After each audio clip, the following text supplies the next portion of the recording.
결혼 5년 차. 나는 낮에는 회사에서 일하고 밤에는 장을 보고 밥을 지으며 집안일을 하고 무릎이 안 좋은 시어머니를 모셨다. 남편은 대전으로 발령이 났고 이 집은 오로지 나 혼자서 버티고 있었다. 그날 밤 야근을 마치고 밤 11시가 넘어 파김치가 된 몸으로 도어락을 열었을 때 나를 반긴 건 시어머니의 뺨 한 대와 나 굶겨 죽일 작정이냐? 당장 나가 라는 호통뿐이었다. 나는 아무 말 없이 가방을 들고 그대로 집을 나왔다. 다음 날 아침 내 휴대폰에는 99통의 부재중 전화가 찍혀 있었다. 이야기를 시작하기 전에 좋아요와 구독을 눌러주시면 정말 감사하겠습니다. 자, 이제 편안한 마음으로 제 이야기에 귀 기울여 주세요. 도어락이 열리는 알림음이 울렸을 때 서원채의 손은 여전히 번호판 위에 머물러 있었고 손끝은 얼음장처럼 차가웠다. 밤 11시 반, 합정에 위치한 아파트 복도 조명은 절반만 켜져 있었다. 어깨를 깊게 파고든 그녀의 핸드백 안에는 회사 분기 마감 자료와 먹다 남은 삼각김밥, 그리고 해열제 한 통이 들어 있었다. 엘리베이터 거울에 비친 자신의 얼굴을 보니 방금 병원에서 빠져나온 환자처럼 새하얗게 질려 있었고 눈 밑은 시퍼렇게 그늘졌으며 입술은 바싹 말라 갈라져 있었다. 그저 빨리 집에 들어가 어제 남은 국을 데워 시어머니 민순옥에게 차려드리고 씻고 눕고 싶은 마음뿐이었다. 현관문이 열리는 찰나 거실에는 메인 조명이 꺼져 있었고 오직 텔레비전에서 뿜어져 나오는 푸르스름한 빛만이 현관을 비추고 있었다. 민순옥은 현관문 안쪽에 서 있었다. 지팡이는 신발장 옆에 기대어 둔 채 이미 그녀의 오른손은 허공으로 치켜 올려져 있었다. 손바닥이 날아올 때 서원채는 피할 틈조차 없었다. 짝 하는 날카로운 소리와 함께 뺨 한쪽이 순식간에 얼얼해지더니 귓가에 삐 하는 이명이 울렸다. 고개가 팩 돌아갈 정도로 세게 맞은 탓에 어깨에 걸쳐둔 가방끈이 주르륵 미끄러져 내렸다. 가방이 신발장에 부딪히며 그 안에서 서류철 모서리가 삐져나왔다. 이렇게 늦게 기어들어와서 나 굶겨 죽일 작정이냐? 민순옥의 목소리는 끓어오르는 화를 억누르면서도 마치 2층에 사는 모든 사람이 들으라는 듯 일부러 톤을 높이고 있었다. 당장 나가. 그렇게 밖으로 나도는 게 좋으면 이 집에 발도 들이지 마. 서원채는 천천히 고개를 돌려 앞을 보았다. 거실 소파 테이블 위에는 손도 대지 않은 보온 도시락이 놓여 있었다. 아침 6시에 일어나 끓여둔 소고기 묵국이었다. 그 옆에는 포스트잇이 붙어 있었다. 전자레인지 2분 돌리고 한 번 저은 다음 다시 1분 돌리세요. 그 포스트잇은 구겨진 채 리모컨 옆에 팽개쳐져 있었다. 구겨진 종이 뭉치를 보며 서원채는 목구멍에 딱딱한 돌덩이가 걸린 것 같았다. 사흘 전 그녀는 38.2도까지 열이 올랐지만 그래도 아침 6시 반에 일어나 쌀을 씻고 반찬을 만들며 시어머니의 약을 아침, 점심, 저녁용으로 나누어 두었다. 그날 민순옥은 식탁에 앉아 김치 접시를 젓가락으로 툭툭 치며 말했다. 요즘 젊은 것들은 툭하면 엄살이라니까. 밥 한 끼 차리는 게 뭐 그리 대수라고 똥 씹은 표정이야? 그때는 참았다.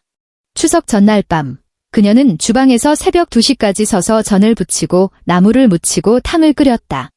12가지 제사 음식이 싱크대를 가득 채웠다. 남편 강정우는 대전에서 메시지를 보냈다. 고생했어.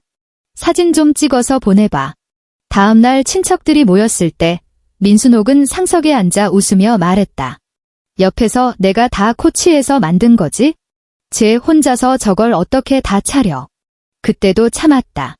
그녀는 강정우가 다시 서울로 발령나면 조금 나아질 거라 믿었다. 매주 일요일 밤마다 남편의 전화가 어김없이 걸려왔다. 그는 항상 어머니 건강부터 묻고 나서 말했다. 고생이 많네, 여보. 조금만 더 버텨줘. 발령 소식은 언제쯤 나냐고 물으면 수화기 너머로는 항상 공사판의 바람소리와 웅성거리는 사람 소리가 섞여 들려왔다. 프로젝트가 아직 덜 끝났어. 조금만 더 기다려줘. 그렇게 5년을 기다렸다.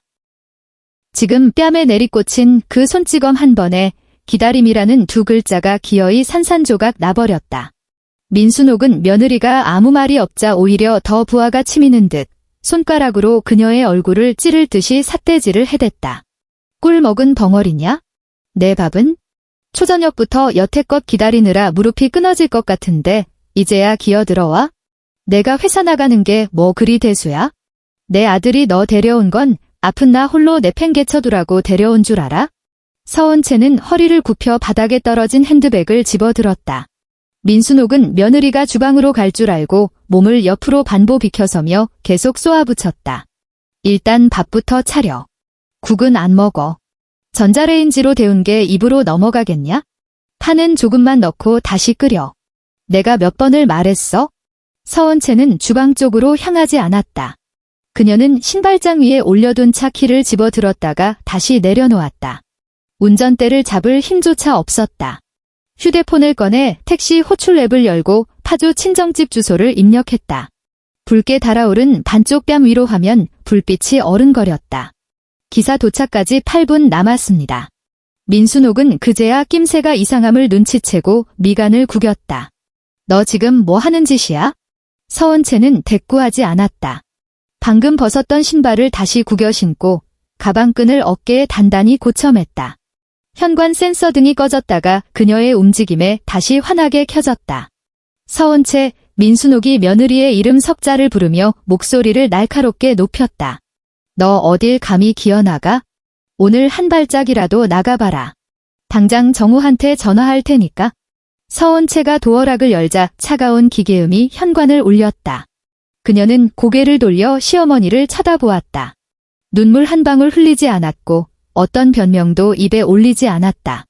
그 시선이 너무나 서늘하고 고요해서 민순옥은 순간 말문이 막힌 듯 멈칫했다. 문이 닫힐 때 집안에서 지팡이로 바닥을 내리찍는 둔탁한 소리와 함께 민순옥의 악에 바친 고함이 새어나왔다. 당장 안 들어와. 서원채는 엘리베이터에 올랐다. 엘리베이터 거울 속 그녀의 왼쪽 뺨은 이미 부어올라 있었다. 5개의 손가락 자국이었지만 선명하게 찍혀 있었다. 그녀는 그 자국을 빤히 바라보다가 손끝을 살짝 가져다 댔다. 쓰라린 통증에 저도 모르게 숨을 들이마셨다. 휴대폰이 징징 울리며 민순옥의 이름이 화면에 떴다. 그녀는 통화 종료 버튼을 눌렀다. 곧바로 다시 울리기 시작했다. 아예 무음으로 바꾼 뒤 가방 깊숙이 쑤셔 넣었다. 파주 본가에 도착했을 때는 이미 새벽 1시가 훌쩍 넘은 시간이었다. 친정어머니 김미선은 문을 열자마자 딸의 뺨에 난 자국을 발견하고 멈칫했다. 문고리를 쥔 손이 딱 굳었다. 거실의 조명은 따뜻했고 식탁 위에는 아버지를 위해 남겨둔 국이 담긴 작은 냄비가 놓여 있었다. 현관에 선 서은채는 갑자기 다리에 힘이 풀리는 것을 느꼈다. 엄마, 그녀가 불렀다. 제 목소리 같지 않게 심하게 잠겨 있었다. 김미선은 무슨 일이 있었는지 묻지 않았다. 딸의 뺨을 쓰다듬으려 손을 뻗지도 않았다. 그저 현관문을 활짝 열고 딸의 어깨에 걸린 가방을 건네받으며 짧게 한마디 할 뿐이었다. 일단 자라. 그 덤덤한 한마디에 서은채의 눈시울이 비로소 뜨거워졌다. 그녀는 신발을 벗고 처녀적 쓰던 작은 방으로 들어갔다. 이불은 보송보송하게 새로 교체되어 있었고 옷장 위에는 대학 시절 쓰던 자명종 시계가 그대로 놓여 있었다. 자리에 눕자 가방 속 휴대폰이 쉴 새 없이 진동하며 천 너머로 먹먹한 소리를 냈다. 그녀는 끝내 휴대폰을 꺼내보지 않았다. 다음 날 아침 창밖이 희끄무레하게 밝아올 무렵 징징대던 진동이 멈춘 적막감에 서은채는 눈을 떴다. 화면에는 99통의 부재중 전화가 찍혀 있었다. 민순옥 73통, 강정우 16통, 나머지는 집 전화와 모르는 번호였다. 알림창에는 메시지가 빽빽하게 밀려 들어와 있었다. 아침은 어쩔 거냐? 쌀은 어디 뒀냐? 내 약은? 너 어제 약 안 나눠놨지? 재활병원 예약이 오늘 오후 2시다. 죽은 척하지 마라. 쓰레기 봉투 어디 있냐? 베란다에서 썩은 내 진동한다. 언제 들어올 거냐? 어젯밤 일은 내가 덮어주마. 서은채는 침대 가장자리에 앉아 메시지를 하나하나 읽어내렸다. 미안하다는 말은 단 한 줄도 없었다. 무사히 도착했는지, 뺨은 괜찮은지, 밥은 먹었는지 묻는 말도 없었다. 민순옥이 보낸 모든 글자의 화살표는 단 한 곳을 가리키고 있었다. 며느리가 없으니 집안이 안 돌아가고, 그러니 당장 기어들어 오라는 으름장이었다. 김미선이 방문을 열고 들어왔다. 손에는 따뜻한 물 한 잔과 알약 2알이 들려 있었다. 딸이 휴대폰을 쥔 채 멍하니 앉아있는 모습을 본 그녀는 조용히 입을 열었다. 일단 물부터 마셔. 뺨은 병원 가서 좀 볼래? 괜찮아. 서원채가 입을 뗐지만 목이 따가울 정도로 건조했다. 김미선은 물컵을 침대 탁자에 올려놓고 딸 옆에 걸터 앉았다. 서둘러 사돈을 욕하지도 딸을 대신해 결정을 내려주지도 않았다. 그저 이렇게 물을 뿐이었다. 돌아갈 거니? 서원채는 화면에 떠오른 새로운 수신 전화를 바라보았다. 민순옥이 또 전화를 걸어오고 있었다. 벨소리는 한참을 울리다 저절로 끊어졌다. 안 가, 그녀가 대답했다. 김미선은 마치 아주 평범한 사실을 확인하는 사람처럼 고개를 끄덕였다. 그럼 일단 내 짐부터 챙겨와. 신분증, 통장, 도장, 옷가지들. 회사 서류도 거기 두지 말고. 부부 일은 나중에 얘기하더라도 일단 내가 제대로 서 있어야지. 서은채는 물컵을 감싸 쥐었다. 온기가 손바닥으로 스며들었다. 지난 5년간의 아침이 머릿속을 스쳐 지나갔다. 6시 정각, 알람이 처음 울리면 곧바로 몸을 일으켰다. 강정우가 대전으로 발령난 이후로 늦잠을 잔 적은 단 하루도 없었다. 쌀은 미리 씻어 불려두어야 했다. 시어머니 치아가 부실해서 밥이 되면 안 되니까. 국은 싱겁게 끓여야 했지만 간을 너무 안 맞추면 환자 챙길 줄 모른다고 핀잔을 듣고 조금 짜면 젓가락을 집어 던지셨다. 반찬은 두 몫으로 나누어 한 접시는 식탁에 올리고 다른 하나는 반찬통에 담아 날짜와 시간을 적은 포스트잇을 붙여 냉장고 두 번째 칸에 넣어두었다. 약통은 식탁 매트 옆에 가지런히 두어야 했고 물컵은 시어머니가 들다가 쏟지 않도록 적당히 채워야 했다. 7시 20분이면 집을 나서 회사로 향했다. 을지로 근처에 있는 중소기업에서 회계 업무를 보았다. 월말과 분기 마감이 겹치면 눈코 뜰 새 없이 바빴다. 결제, 세금 계산서, 재무제표가 산더미처럼 쌓이고 팀장은 팀원들의 진도를 매의 눈으로 감시했다. 저녁 6시 반에 퇴근하면 곧장 마트로 달려가 장을 봤다. 생선을 고를 때도 오늘 시어머니 무릎 통증이 어떤지, 심하면 기름진 건 피해야겠다는 생각뿐이었다. 7시 반에 집에 도착하면 허겁지겁 신발을 벗고 손을 씻은 뒤 가스레인지 불부터 켰다. 밥을 다 먹으면 설거지를 하고 가스레인지를 닫고 음식물 쓰레기를 비우고 시어머니 무릎에 온찜질을 해드리며 다음날 병원 예약과 분리수거 일정을 확인했다.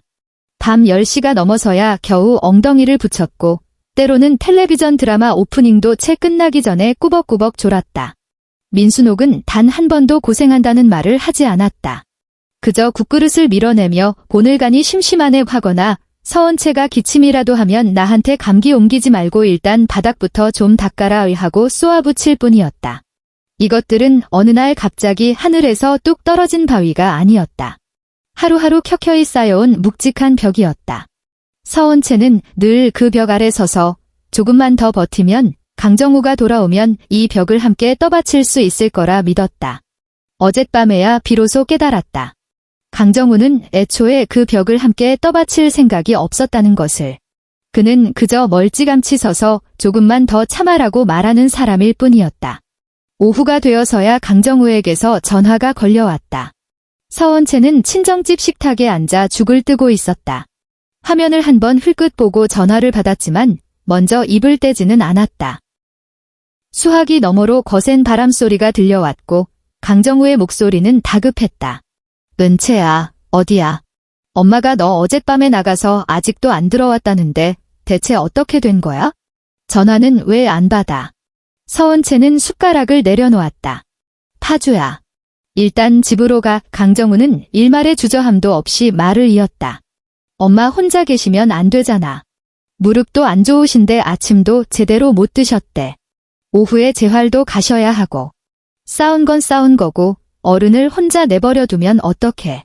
서은채는 내버려 두면이라는 단어에서 식탁 모서리를 쥐고 있던 손가락을 멈췄다. 어머님이 나 때렸어. 그녀가 말했다. 수학이 넘어가 0.5초가량 정적에 휩싸였다가 강정우가 목소리를 낮춰 말했다. 엄마 연세도 있으시고 홧김에 감정 조절이 안 되셨나 보지. 너도 알잖아. 요새 다리 아프셔서 잠도 통 못 주무시는 거. 일단 내가 들어가. 저녁에 내가 엄마한테 잘 말씀드릴게. 뭐라고 말씀드릴 건데? 앞으로 조심하시라고. 강정우는 빨리 이 대화를 덮어버리고 싶은 기색이 역력했다. 너도 너무 일 키우지 마. 엄마 오늘 하루 종일 우셨대. 내가 이제 본인 버렸다고. 은채야, 나 대전에서 발 묶여서 못 가. 프로젝트 지금 어떤 상황인지 알잖아. 내가 들어가서 며칠만 더 수고해줘. 내가 최대한 빨리 위로 올라갈 방법 찾아볼 테니까. 너무나 익숙한 대사였다. 실망감조차 새로울 게 없을 만큼 지긋지긋했다. 강정우, 그녀가 처음으로 성과 이름을 모두 불렀다. 안 돌아가. 내 어머니는 내가 모셔. 우리 일은 나중에 따로 얘기해. 전화기 너머 목소리가 벼락같이 높아졌다. 은채야, 너 이러면 안 되지. 부부 사이에 어떻게 이렇게 말 한마디 없이 휙 가버려? 당장 들어가서 우리 좋게 얘기하자. 엄마 진짜 곁에 아무도 없어. 배달 앱도 쓸 줄 모르시잖아. 그럼 가르쳐 드리든가, 내가 올라가든가? 내가 못 간다고 방금 말했잖아. 나도 못 가. 서은채는 식탁 위 식어가는 죽을 내려다보며 흔들림 없는 목소리로 말했다. 나도 회사 일 있고, 내 몸이 있고, 내 체면이 있어? 어젯밤 그 뺨을 맞은 이후로 나는 나를 존중하지 않는 사람을 위해 2번 다시 밥하지 않을 거야. 강정우는 꿀 먹은 벙어리처럼 입을 다물었다. 몇 초 뒤에야 쥐어짜듯 말했다. 꼭 이렇게까지 모질게 굴어야겠어? 서은채는 전화를 끊어버렸다. 맞은편에 앉아있던 김미선은 내내 아무 참견도 하지 않았다. 통화가 끝나자 반찬 접시를 딸 앞으로 살짝 밀어주었다. 다 먹어. 오후에 짐 가지러 갈 때 엄마가 같이 가줄까? 아니, 서은채는 휴대폰을 뒤집어 식탁에 내려놓았다. 나 혼자 갈게. 괜한 객기를 부리는 게 아니었다. 합정동 그 집은 서랍장 하나, 영수증 한 장까지 모두 그녀의 손길이 닿아 있었다. 자기 신분증이 어디 있는지, 무엇을 챙겨 나와야 할지 누구보다 잘 아는 건 자신뿐이었다. 짐을 빼러 갈 때조차 친정엄마 치맛자락 뒤에 숨어야 하는 사람으로 보이고 싶지 않았다. 처음 합정동 집으로 간 것은 그날 초저녁이었다. 서은채는 미리 언지를 주지 않았다. 원래 쓰던 비밀번호를 누르고 문을 열자 현관에서부터 훅 하고 답답한 냄새가 끼쳐왔다. 거실 커튼은 반쯤 닫혀 있었고 소파 테이블 위에는 약통, 휴지 뭉치, 먹다 남은 빵 쪼가리가 널브러져 있었다. 주방 싱크대에는 국물이 말라붙은 그릇 2개가 나뒹굴고 있었다. 민순옥은 텔레비전 볼륨을 한껏 높여놓고 소파에 앉아있다가 문 열리는 소리에 즉각 고개를 돌렸다. 그녀의 눈빛에 찰나의 의기양양함이 스쳤다. 며느리가 제 발로 기어들어 올 줄 알았다는 기색이었다. 이제야 들어올 맘이 생겼어. 민순옥은 리모컨을 테이블에 탁 소리 나게 내려놓았다. 우선 주방부터 치워. 냉장고에 먹을 만한 반찬이 없더라. 저녁은 좀 따뜻한 걸로 새로 끓이고. 아, 그리고 오후에 나 재활 못 갔는데 병원에서는 뭐라든? 내가 직접 전화해서 시간 다시 잡아놔. 서은채는 실내화로 갈아 신지 않았다. 현관에 선 채 접이식 가방을 꺼내 들고는 안방을 향해 곧장 걸어갔다. 민순옥의 안색이 확 변했다. 너 어디 가? 내 말 안 들려? 서은채는 옷장 문을 열고 자신의 셔츠, 겉옷, 갈아입을 옷가지들을 챙겨 가방 안에 차곡차곡 개어 넣었다. 동작이 아주 빠르진 않았지만 멈춤이 없었다.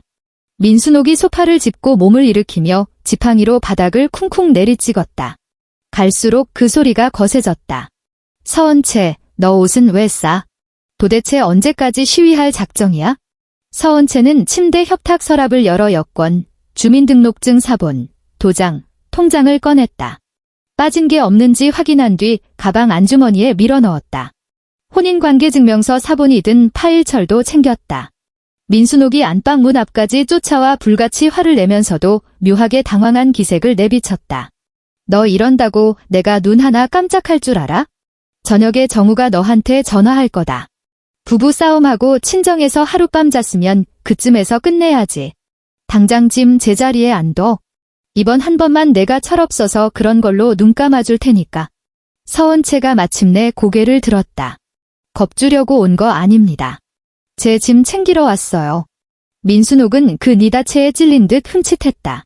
예전에는 툭하면 구박을 받으면서도 기어들어가는 목소리로 꼬박꼬박 덤원이라고 불렀는데 지금의 그 말투는 아파트 관리사무소 직원에게 하듯 건조하고 깍듯했다. 주방 안 치워. 내 저녁밥은 어쩌고. 민순옥의 목소리가 앙칼지게 솟구쳤다. 우리 집에 시집와서 5년을 우리 집 밥 먹고 우리 집에서 살았으면서 이제 와서 제 맘대로 휙 가버려? 서원채는 가방 지퍼를 채우고 몸을 돌려 그녀를 똑바로 쳐다보았다. 이 집 전세 보증금 중에 제 혼전 비상금에서 3천만 원 보탰습니다. 지난 3년간 관리비며 공과금은 전부 제 월급 통장에서 나갔고요. 먹고 사는 문제 말씀하셨으니 필요하시다면 그동안 이체 내역 전부 뽑아서 보여드릴 수 있습니다. 민순옥은 입술을 달싹거리며 대꾸할 말을 찾지 못하더니 이내 시선을 돌렸다. 가족끼리 뭐 그렇게 쪼잔하게 계산을 해? 내 말은 내 태도를 지적하는 거잖아. 제 태도는 어젯밤에 충분히 보여드린 것 같은데요. 서원채는 가방을 번쩍 들어 올렸다. 당장 나가라고 하셔서 분부대로 했습니다. 그녀가 민순옥을 스쳐 지나갔다. 민순옥이 가방끈을 낚아채려 손을 뻗었다가 허공에서 멈칫했다. 손마디가 하얗게 질려 있었다. 그녀는 아마 서원채가 진짜로 떠날 거라는 사실을 믿지 못하는 듯했다. 그동안 험한 말을 내뱉어도 며느리는 고개를 숙인 채 주방으로 들어갔고 불같이 화를 낸 다음 날에도 식탁에는 어김없이 따뜻한 국이 올라왔다. 아들에 대한 서운함, 병든 몸에 대한 공포, 늙어가는 무력감을 전부 이 여자에게 쏟아부어도 서원채는 묵묵히 그 잔해를 쓸어 담았다. 그녀는 그 패턴에 너무나 깊이 익숙해져 있었다. 하지만 이번엔 바닥을 쓸어 담을 사람이 없었다. 그 후 사흘에 걸쳐 서원채는 짐을 2번 더 빼냈다. 2번째 왔을 때는 노트북과 회사 서류, 구두 몇 켤레, 그리고 욕실에 있던 세면도구를 챙겼다. 3번째 왔을 때는 주방 서랍에 보관해두던 영수증 파일처를 비웠다. 그 안에는 병원 예약증, 약값 영수증, 관리비 납부 영수증뿐만 아니라 민순옥이 매달 다니는 재활센터 결제 내역까지 꼼꼼히 철해져 있었다. 민순옥은 매번 거실 소파에 앉아 그 광경을 노려보았다. 첫날엔 육두문자를 섞어가며 욕을 퍼부었고 이튿날부터는 입을 꾹 닫은 채 험악한 얼굴만 하고 있더니 사흘째 되는 날 기어이 참지 못하고 입을 열었다. 그깟 종이 쪼가리는 뭐 타러 챙겨. 이제 집안 꼴은 나 몰라라 하겠다는 거냐? 서원채는 마지막 영수증을 파일에 끼워 넣었다. 제가 결제한 내역들입니다. 그게 무슨 소리야? 나랑 돈 계산이라도 하겠다는 거야? 지금 당장은 아니고요. 서원채는 파일처를 닫아 가방에 넣었다. 다만 나중에 제가 이 집에서 손가락 하나 까딱 안 했다는 말씀은 삼가주셨으면 해서요. 민순옥의 얼굴이 불그락푸르락해졌다. 내 아들이 가만히 있을 줄 알아? 나중에 피눈물 흘리며 후회하지 마라. 서원채는 현관으로 걸어가 도어락 덮개를 열고 설정 버튼을 눌러 자신의 지문 등록을 삭제했다. 그리고 자신이 기억하고 있던 임시 출입 비밀번호를 공장 초기화 상태로 돌려놓았다. 그 모습을 본 민순옥은 마침내 이성을 잃고 벌떡 일어섰다. 너 지금 무슨 짓거리야? 비밀번호는 왜 건드려? 제 지문 지웠습니다. 서원채는 현관 카드키를 신발장 위에 올려놓았다. 앞으로 제가 마음대로 들락거릴 일은 없을 테니 외부인이 어머니 주방을 헤집고 다닐까 걱정하지 않으셔도 됩니다. 민순옥은 그 말에 담긴 뼛속 시린 냉기를 알아차리고 소파 등받이를 꽉 움켜쥐었다. 너 진짜 연 끊을 작정이냐? 서원채가 시어머니를 응시했다. 어머님께서 그날 밤 이미 끊어내셨습니다. 문이 철컥하고 닫힌 뒤 집안은 오랫동안 죽은 듯 고요했다. 민순옥은 현관 앞에 우두커니 서서 신발장 위 카드키만 뚫어져라 쳐다보았다. 아들에게 전화를 걸려고 휴대폰을 들었다가 막상 통화 버튼을 누르려니 오기가 생겨 화면을 꺼버렸다. 가슴속에 분통이 터질 듯 꽉 막혀 있었다. 서원채 같은 게 갈 데가 어딨어? 친정에서 며칠 죽치고 있으면 애미가 타이를 태고 회사 일 좀 바빠지면 결국 제 발로 기어들어 오게 되어 있어. 며느리라는 게 다 그렇지. 입으로는 중내사내 해도 결국엔 남편 곁으로 돌아와 밥 짓고 사는 거지. 그녀는 지팡이를 짚고 거실로 돌아와 소파에 주저앉았다. 배에서 꼬르륵 소리가 났다. 냉장고에는 먹다 남은 두부반모, 시들시들한 대파 몇 뿌리, 그리고 그저께 남긴 찬밥이 전부였다. 배달 앱을 열었지만 화면에는 알 수 없는 메뉴와 주소 확인 창이 잔뜩 떠올랐다. 이것저것 눌러보다가 화면이 초기화되자 그녀는 신경질적으로 휴대폰을 소파 위로 팽개쳤다. 뭐가 이렇게 복잡해 빠졌어? 그녀가 욕지거리를 내뱉었다. 저녁에는 찬밥에 더운 물을 말아 2숟갈 뜨다가 그대로 밀쳐버렸다. 간도 안 맞고 쌀알은 딱딱하게 굳어 목구멍을 긁고 넘어갔다. 그녀는 서은채에게 문자를 보냈다. 내일 아침에 들어와서 냉장고 좀 싹 치워놔. 숫자 1이 사라지고 질금으로 표시되었으나 답장은 없었다. 민순옥은 그 질금 표시를 뚫어져라 노려보며 거칠게 숨을 몰아쉬었다. 전화를 걸었으나 신호음만 가다가 저절로 끊어졌다. 그녀는 자신이 며느리를 기다리고 있다는 사실을 인정하기 싫어 일부러 텔레비전 볼륨을 찢어질 듯 높여놓고 한밤중까지 소파에 앉아 있었다. 일주일 후 합정동 아파트는 완전히 돼지우리로 변해버렸다. 베란다에는 꽉 찬 쓰레기 봉투 4개가 흉물스럽게 쌓여 있었다. 제대로 묵이지 않은 음식물 쓰레기에서 시큼한 악취가 스멀스멀 거실로 스며들었다. 관리사무소에서 항해 전화가 왔을 때 민순옥은 오히려 핏대를 세우며 화를 냈다. 내가 다리가 아파서 걷지도 못하는데 그걸 어떻게 들고 내려가? 원래 우리 며느리가 다 알아서 했다니까. 수학이 넘어 직원은 사무적인 투로 대꾸했다. 입주민님, 그래도 분리수거는 정해진 날짜에 해주셔야 합니다. 이웃 세대에서 냄새난다고 민원이 계속 들어오고 있습니다. 그럼 좀 참으라고 그래. 민순옥은 빽소리를 지르고는 전화를 확 끊어버렸다. 얼마 지나지 않아 초인종이 울렸다. 현관문을 열자 옆집 아주머니가 자기 집 쓰레기 봉투를 든 채 난처한 표정으로 서 있었다. 순옥 언니, 냄새가 진짜 너무 심해요. 날도 더워지는데 베란다에 저렇게 방치해 두면 어떡해. 며느리는요? 민순옥의 얼굴이 굳어졌다. 친정 갔어. 요새 젊은 것들이 성깔이 좀 더러워야지. 네 참, 몇 마디 했다고 확 가버리더라고. 옆집 아주머니는 집 안을 슬쩍 훑어보았다. 싱크대에는 설거지거리가 산더미처럼 쌓여 있었고 거실 바닥엔 알약 포장지가 굴러다녔으며 식탁에는 치우지도 않은 배달 용기가 널려 있었다. 아주머니의 눈빛이 미묘하게 변했다. 더 쓴소리를 하진 않고 부드럽게 권유했다. 내가 가사도우미라도 하나 불러줄까? 우리 라인에 같은 업체 쓰는 집 여럿 있는데 그 아줌마 싹싹하고 일 잘해. 남이 내 주방 들쑤시는 거 딱 질색이야. 민순옥은 단칼에 거절했다. 우리 며느리 곧 돌아올 거니까 신경 쓰지 마. 아주머니는 더 권하지 않았다.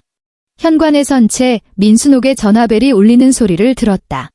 화면에는 재활센터 번호가 떠 있었다. 민순옥이 짜증 가득한 목소리로 전화를 받았다. 나 오늘 못 가니까 내일로 미뤄.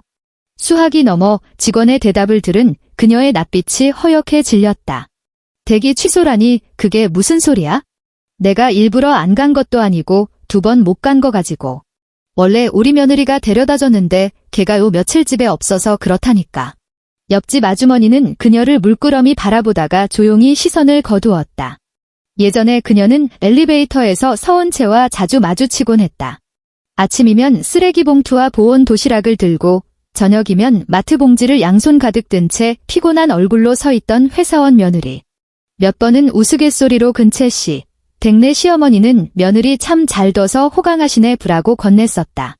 그때마다 서은채는 엷게 웃으며 아니라고 손사래를 쳤다. 이제 그 웃음은 온데간데 없고 그녀가 가녀린 어깨로 떠받치고 있던 집안의 기둥들이 하나둘 맥없이 무너져 내리고 있었다. 민순옥은 마침내 강정우에게 전화를 걸었다. 신호음이 가기 무섭게 그녀는 곡소리부터 냈다. 거친 숨을 헐떡이며 악을 썼다. 정우야, 내 애미 집구석에서 굶어 죽게 생겼다. 내 마누라가 나 팽개치고 나가서 쓰레기 버릴 사람도 없고 병원도 못 가고 밥 한 술 못 뜨고 있어? 당장 올라와.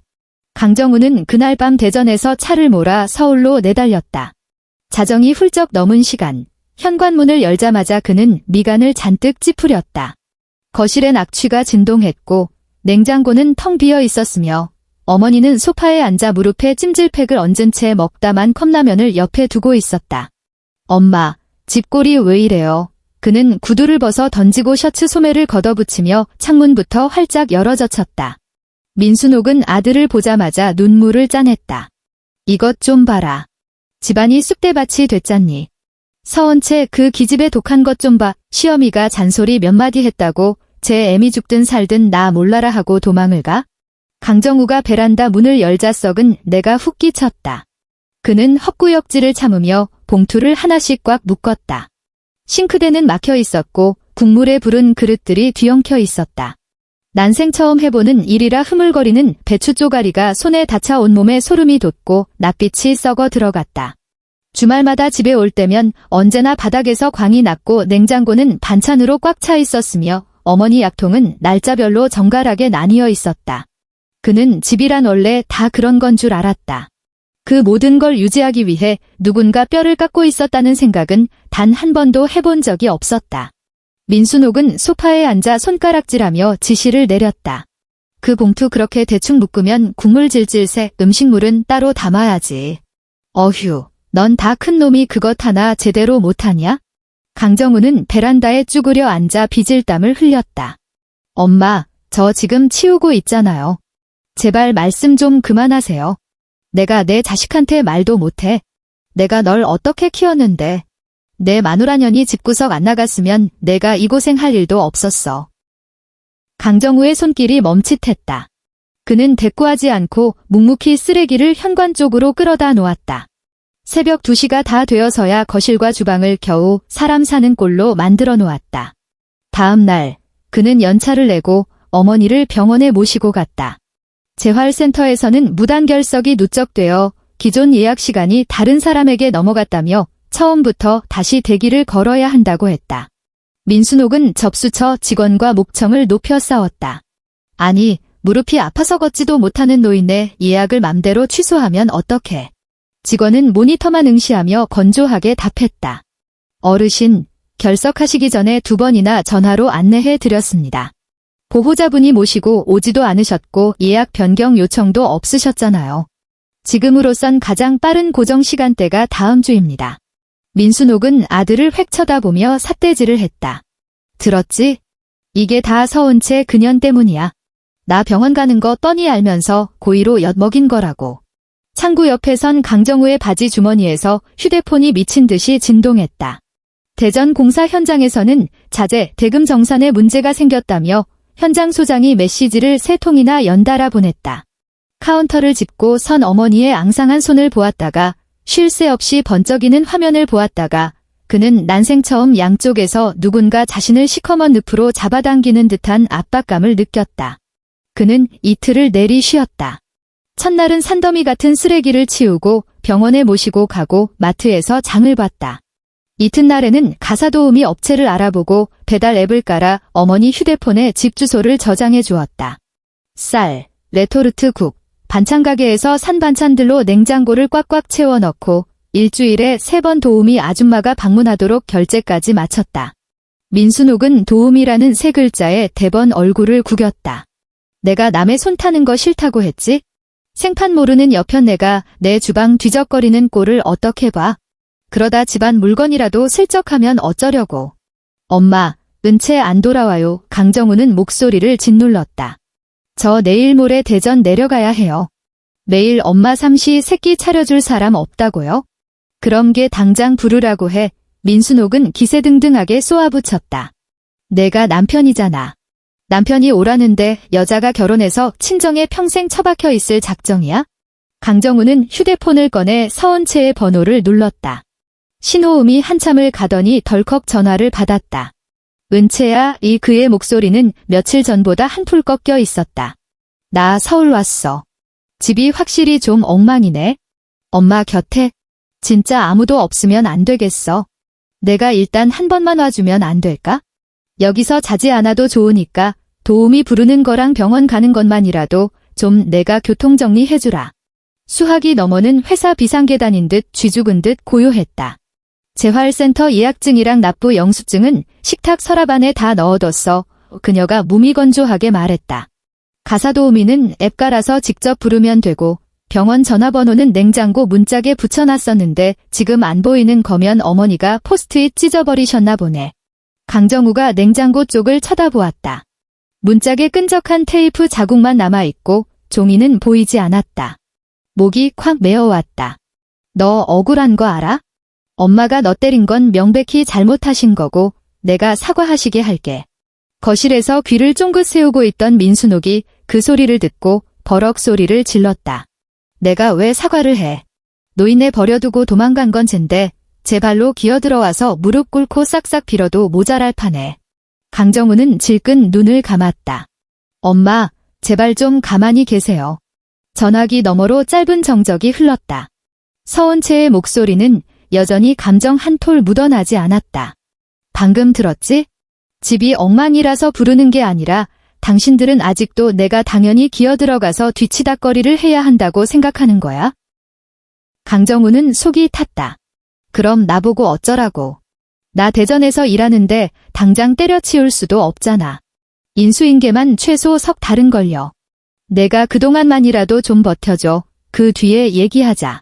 난 5년을 버텼어. 서원채가 대꾸했다. 오늘부턴 내가 버텨. 통화가 툭 끊겼다. 강정우는 주방 문턱에 선 채 휴대폰을 쥔 손을 툭 늘어뜨렸다. 민순옥은 소파에 앉아 여전히 궁시렁거렸다. 전혀 싸가지 없는 것 좀 봐에 내 진작부터 제가 우리 집에 정 못 붙인 줄 알았다. 너도 애초에 저렇게 계산 빠른 년을 집에 들이는 게 아니었는데. 강정우가 불쑥 고개를 쳐들었다. 엄마, 도대체 은채를 뭘로 생각하시는 거예요?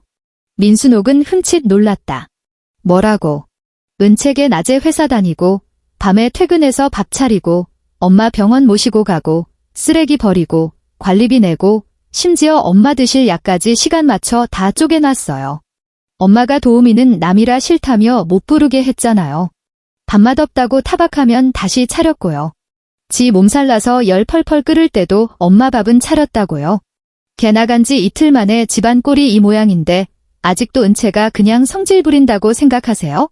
민순옥의 얼굴이 차갑게 굳어 들어갔다. 평소처럼 쌍욕을 퍼부으며 맞받아치고 싶었지만 아들의 눈빛에는 예전 같은 나약한 양보 따위는 없었다. 그 안에는 짙은 피로감과 함께 한 번도 겪어보지 못한 날 선 질책이 담겨 있었다. 내가 내 애미잖아. 그녀는 결국 그 말밖에 쥐어짜내지 못했다. 무릎이 이 꼴인데 누군가 돌봐야 하는 건 당연한 거 아니야? 강정우가 그녀를 똑바로 쳐다보며 말했다. 당연하죠. 근데 그 누군가가 평생 은채 혼자일 수는 없는 거예요. 민순옥은 입만 뻐끔거릴 뿐 아무 소리도 내지 못했다. 사흘째 아침, 강정우는 대전으로 내려갔다. 가기 전 그는 가사도우미 방문 일정을 큼지막하게 적어 거실 벽에 붙여놓고 어머니 휴대폰 첫 화면에 배달 앱 아이콘을 꺼내두었다. 민순옥은 소파에 앉아 얼굴을 잔뜩 구기고 있었다. 도우미 아줌마 10시에 오실 거예요. 강정우가 말했다. 문만 열어주시면 돼요. 점심 배달은 12시에 도착하게 세팅해뒀고 결제도 다 해놨어요. 난 바깥 음식 안 먹어. 민순옥이 차갑게 내뱉었다. 강정우는 짐가방 지퍼를 채웠다. 그럼 엄마가 직접 해드세요? 너 어미한테 말버릇이 그게 뭐냐? 강정우는 현관에 멈춰 섰지만 뒤돌아보진 않았다. 예전엔 저도 제가 무슨 말을 해야 할지 몰랐어요. 근데 이젠 알겠네요. 문이 닫힌 후 민순옥은 오랫동안 미동도 없이 앉아 있었다. 10시 정각 초인종이 울렸다. 그녀는 열어주지 않았다. 가사도우미가 전화를 걸었으나 그마저도 무시했다. 10분 후 강정우에게서 전화가 왔다. 엄마, 문 열어주세요. 난 필요 없다. 엄마가 문 안 열어주셔도 규정상 한 번 방문한 걸로 치고 비용은 그대로 나가요. 너 지금 생판 남한테 줄 돈 아까워서 애미한테 돈 타령하는 거냐?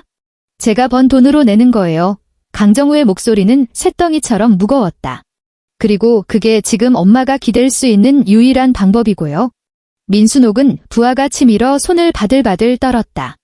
초인종이 다시 한번 울리고 복도에서 가사도우미의 싹싹한 목소리가 들려왔다. 입주민님, 안녕하세요. 예약하신 청소 도우미입니다. 그녀는 끝내 문을 열어주지 않았다. 그날 정오, 배달 음식이 문 앞에 놓였다. 민순옥은 엘리베이터 문 닫히는 소리를 확인하고 나서야 지팡이를 짚고 나가 도시락을 들고 들어왔다. 플라스틱 용기는 따뜻했고 국과 밥, 반찬이 정갈하게 담겨 있었다.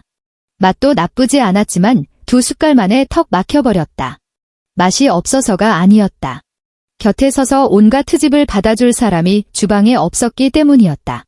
싱겁다고 투덜대도 소금을 더 가져다 줄 사람이 없었고, 국이 식었다고 짜증을 내도 그릇을 빼앗아 다시 데워줄 사람이 없었다.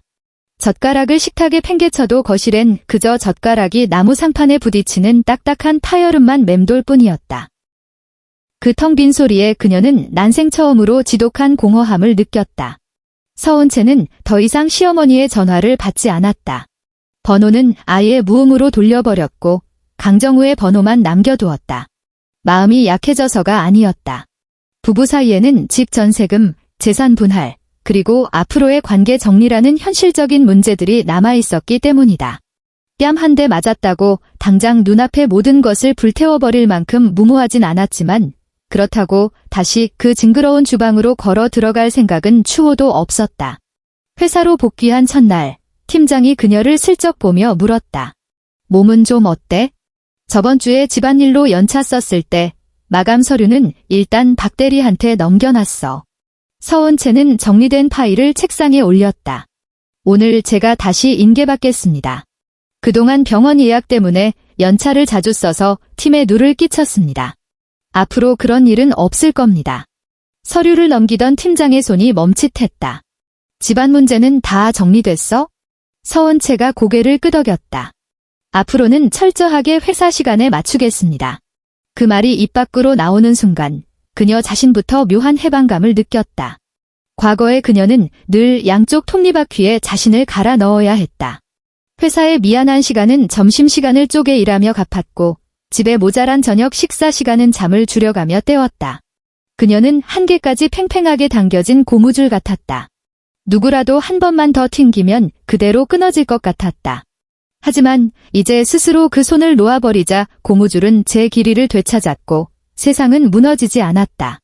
무너진 건 오직 그녀를 자기 목숨줄처럼 쥐고 흔들던 사람들 뿐이었다. 석 달 동안 강정우의 전화는 다급함에서 지침으로 인해 무거운 침묵으로 변해갔다. 그는 대전에서 서울로 발령 내줄 것을 본사에 요청했다. 하지만 회사는 즉각 수용하지 않았고 지방 현장 소장 자리를 단숨에 비울 수 없어 인수인계 일정만 석 달이 잡혔다. 그는 매 주말 서울로 올라왔다가 일요일 밤에 다시 대전으로 쫓기듯 내려갔다. KTX역, 병원, 합정동 집, 공사판.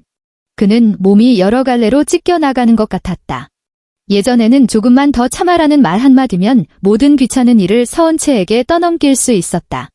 이제 그 모든 걸 자신이 고스란히 받아내고 나서야 그 말 한마디가 얼마나 깃털처럼 가볍고 무책임했는지 뼈저리게 깨달았다.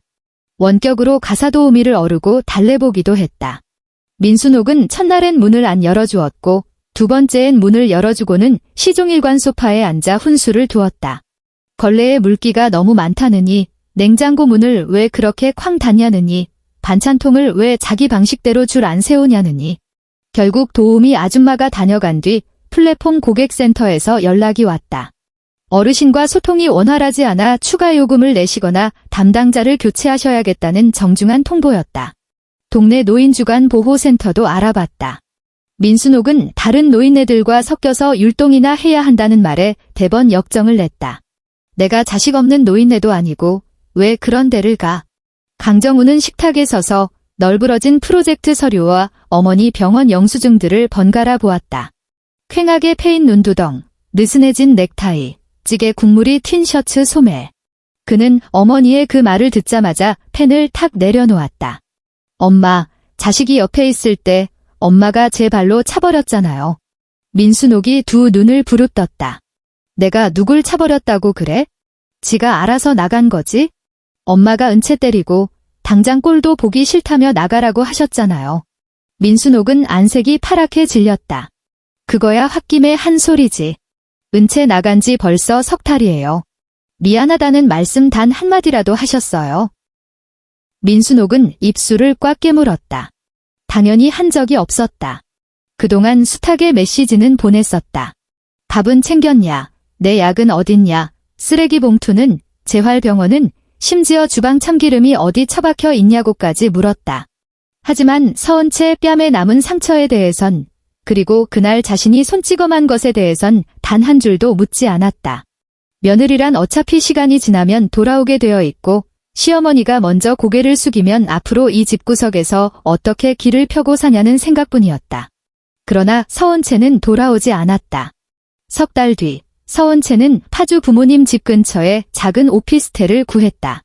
방 하나 거실 하나 딸린 아담한 집이었다. 을지로까지 출퇴근하려면 아침 일찍 40분을 더 서둘러야 했지만 주방은 철저히 그녀의 취향대로만 채워졌다. 남에게 보여주기 위해 냉장고 문짝에 덕지덕지 붙여놓던 포스트잇도 없었고 식탁 한 구석을 차지하던 약통도 사라졌으며 쓰레기 분리수거 달력은 오직 그녀 자신만을 위한 것이었다. 야근이 늦어지면 전철역 앞에서 김밥 한 줄을 사 먹어도 그만이었고 굳이 속을 달래려 더운 국을 끓일 필요도 없었다. 주말 아침이면 8시 반까지 늦잠을 잤다. 창밖에서 들려오는 동네 아이들의 웃음소리에 잠에서 깨어 휴대폰 화면을 켜보면 부재중 전화 수십 통이 짓누르고 있던 과거와는 달리 깨끗하고 평온했다. 강정우가 이 오피스텔에 처음 찾아온 것은 어느 토요일 오후였다. 두 사람은 작은 식탁을 사이에 두고 마주 앉았다. 테이블 위에는 숙려기간 합의서가 놓여 있었다. 전세 보증금 중 서원채가 보탠 3천만 원. 지난 몇 년간 그녀가 홀로 부담한 관리비와 병원 재활 치료비, 부부 공동 계좌의 잔액, 그리고 앞으로 결혼 생활을 유지할지 말지에 대한 조건들이 항목별로 낱낱이 적혀 있었다. 강정우는 빽빽한 종이를 보며 참담한 표정을 지었다. 꼭 이렇게까지 선을 그어야 해? 서원채는 그 앞으로 볼펜을 밀어주었다.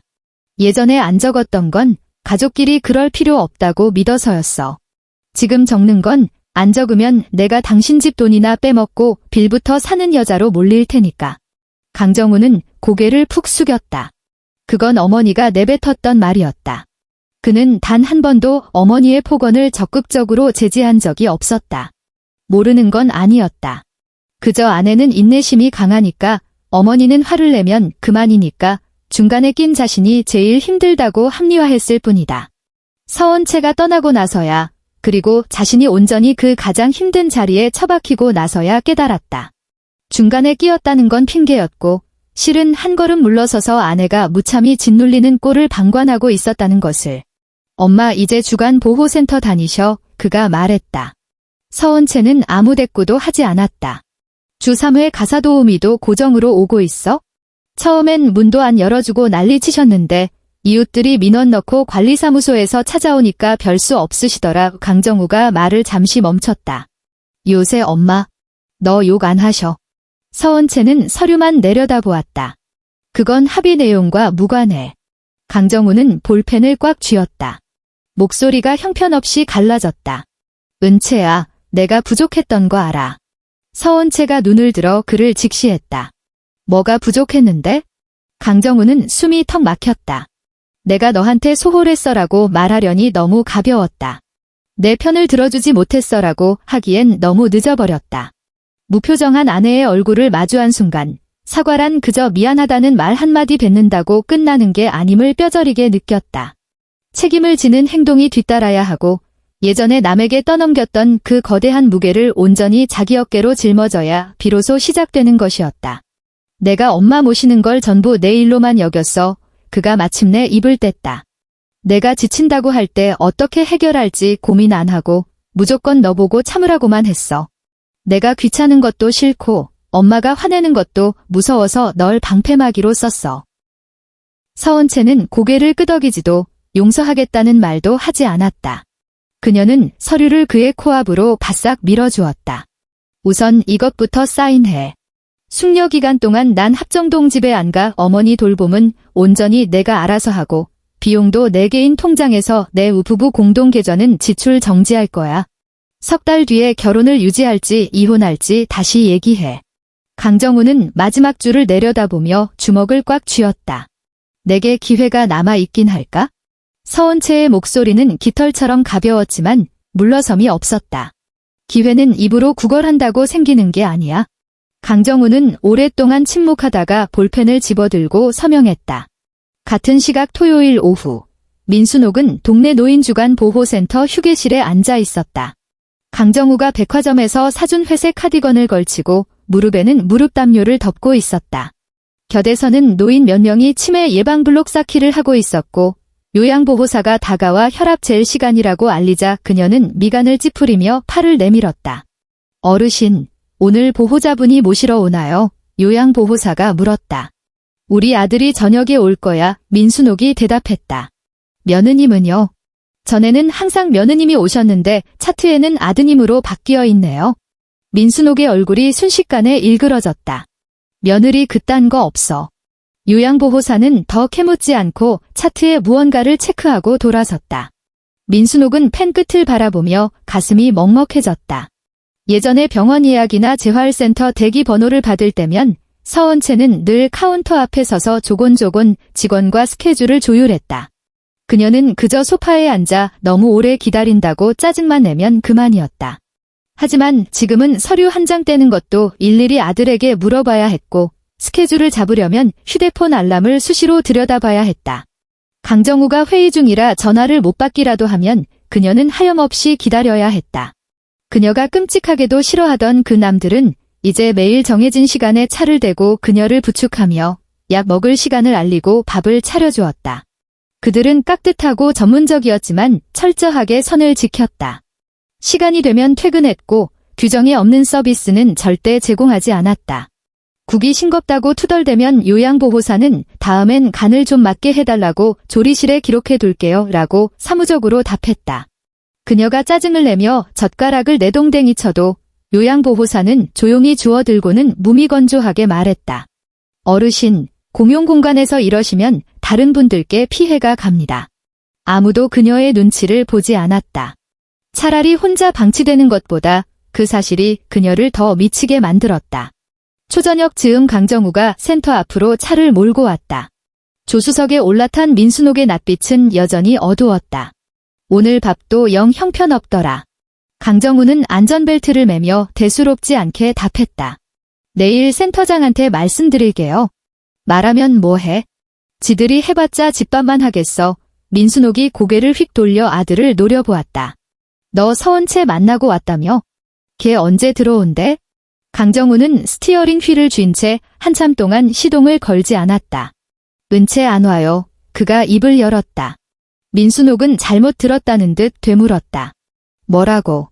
파주에 오피스텔 구했어요. 우리 숙려기간 가지기로 했고요.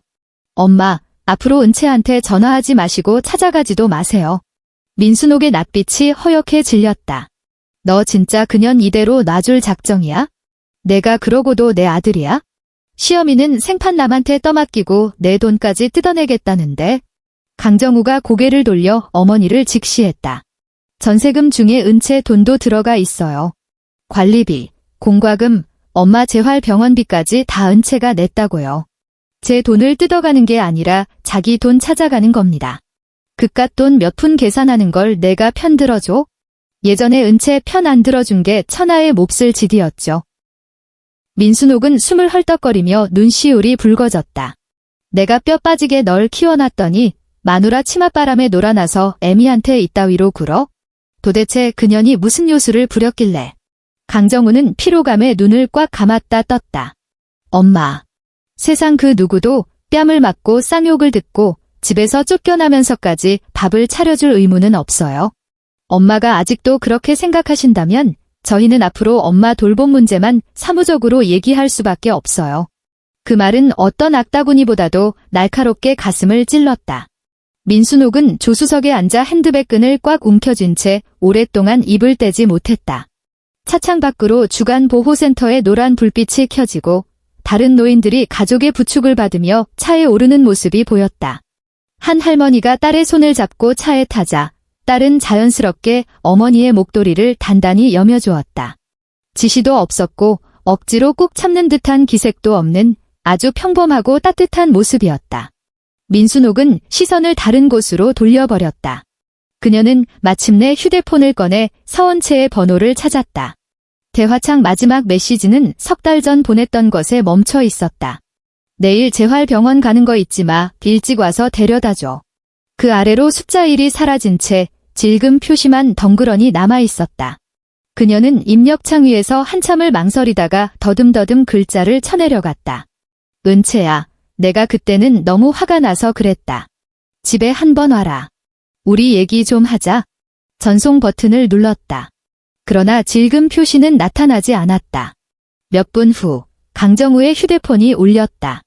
서원채가 캡처 화면과 함께 메시지 한 줄을 보내왔다. 어머니께 전해줘. 앞으로 돌봄 문제는 당신하고만 얘기하겠다고. 나한테 다시는 연락하지 마. 강정우는 메시지를 확인하고 화면을 뒤집어 놓았다. 어머니에게 캡처 화면을 보여주진 않고 건조하게 말했다. 은채가 할 얘기 없대요. 민순옥의 입술이 파르르 떨렸다. 그 기집애 진짜 지독하네. 강정우가 시동을 걸었다. 엄마가 먼저 당장 나가라고 하셨잖아요. 차 안은 무거운 정적에 휩싸였다. 민순옥은 자신의 두 손을 내려다보았다. 피부는 자글자글하고 관절은 툭 붉어져 있었다. 그 손으로 서원채의 뺨을 내려쳤다. 그때만 해도 그깟 뺨 한 대 때린 게 뭐 대수냐 싶었다. 며느리라면 속으로 사귀고 다음날 어김없이 일어나 아침밥을 지을 줄 알았다. 이제야 뼛속 깊이 깨달았다. 그 뺨 한 대가 날려버린 건 단순히 저녁 밥상 하나가 아니라 그녀가 안방마님처럼 소파에 앉아 호통치며 군림하던 그 시절 자체였다는 것을. 서원채가 메시지를 받았을 때 그녀는 오피스텔 거실에서 책장을 정리하고 있었다. 민순옥이 보낸 메시지 내용은 팝업으로만 확인하고 눌러보지 않은 채 그대로 캡처해 강정우에게 넘겼다. 그러고는 휴대폰을 책상에 툭 던져두고 연도별 서류철 정리를 계속했다. 가장 맨 위에 올려진 서류철 안에는 강정우의 서명이 담긴 숙려기간 합의서가 끼워져 있었다.